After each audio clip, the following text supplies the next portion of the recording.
Hello friends, and welcome back to my channel. I'm Reverend Lisa Talbot and this is Raven Fed. I have been on a little bit of a hiatus while I have been taking care of my husband as he recuperates from surgery. And that process of caregiving really gave me a chance to reflect on what to do and what not to do when taking care of someone else. These days, there are so many caregiving opportunities, so many parents who have their children at home with them full time, so many people who are caring for their elderly parents. And then there are just other things that come up, like did for us, a scheduled surgery that we knew was going to take a 6 to 8 week time period for recuperation. So I learned some lessons along the way, and I wanted to share those with you today. My first confession is that I am not a nurse.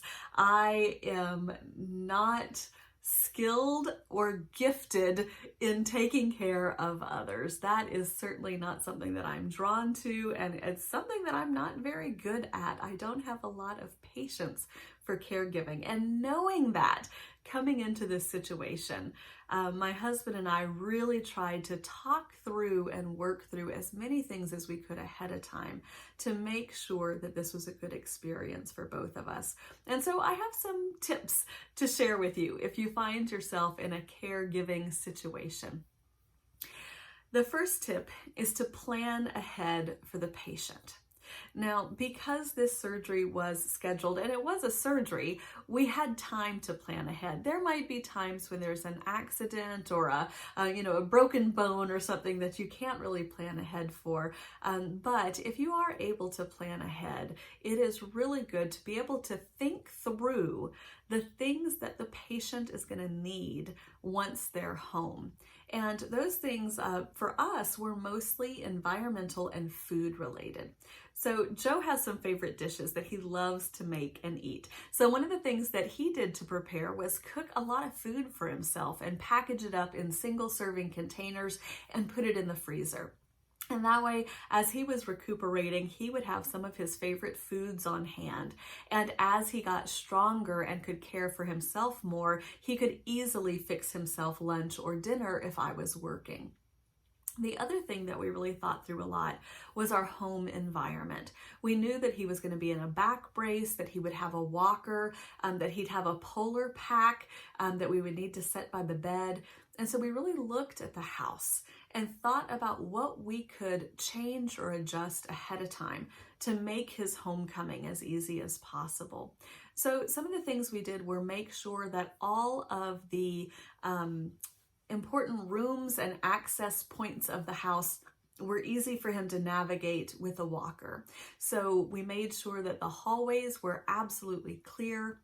We made sure that he had a clear path through the living room and through the kitchen, around the bed. We just made sure that anywhere that furniture was close together, we moved it apart or scooched things out of the way so he would have clear and easy paths to navigate with his walker. Another thing that we did was knowing that he wouldn't be able to use the stairs to get to the kitchen or dining room for a while, is we arranged the bedroom so that there was a little corner where I could serve him meals. And so we set up a little seating area with a TV tray, cleaned off his nightstand so that I would have a place to put a food tray, a place where we could set his medications out. And so we tried to think through all of those environmental factors as well, those things that we could arrange ahead of time to make sure that he was able to get around the house as easily as possible. And the last thing we thought about was what was going to keep him entertained. TV only goes so far when you know that you're going to be recuperating for 6 to 8 weeks. And so one thing that Joe did was go through and order a bunch of books by his favorite authors and made sure that his home library was stocked up with books that were fun and exciting and didn't take a lot of mental energy to follow because he knew he was going to be exhausted from healing and he was also going to be heavily medicated. So the first tip is to pre-plan for the patient. The second tip is to plan ahead for yourself as the caregiver. And this is where I fell down. I realized too late that I had not ordered my medications. I had not refilled my supplements. I had not gone shopping for food for me that was easy and quick to cook. And so there were things that I did not do that really, after just a week or so, became really obvious that I was going to need help with. And that brings me to my third tip, which is to ask for help. It takes courage to ask for help. It's hard to, and I know that. I am most often the caregiver, not the care receiver. It is so hard for me to reach out and ask for help. And yet I found myself day after day coming home after spending long hours at the hospital, and it would be late at night and I didn't have food in the fridge and I was too tired to go to the grocery store, and there was just nothing for me to cook, even if I had the energy to. And it only took a couple of days before I started to crash and realized that I was hungry and exhausted, and that was no place to be when I was trying to take care of my husband. And so I asked for help, and it was hard to. And I sent out a very tearful SOS text message to some dear friends. And of course, they were happy to respond and help out. So when asking for help, it's important to have the courage to do it to begin with. But then it's also important to be as specific as possible. When I was thinking about what I needed the most was food. That was where I was really lacking, not just groceries in the fridge, but just the time to cook healthy and nutritious meals for myself. And so when I reached out and asked friends for help, I thought about exactly what it was that I wanted. I knew that I needed meals that met my dietary restrictions. Because of my autoimmune disorders, I am gluten-free and dairy-free. So I needed food that I could eat. I knew that I needed lots of protein and veggies because that's what I try to concentrate on. And I wanted small quantities because it was only going to be me eating it. We didn't have any room in the freezer for food, and I didn't want the fridge to be overflowing with more food than I could eat before it went bad. And so when I reached out to my friends, I explained my dietary needs and my desire to have small servings of meals that I could eat over just a day or two. And I was blown away by the response. People are amazing, and people want to help.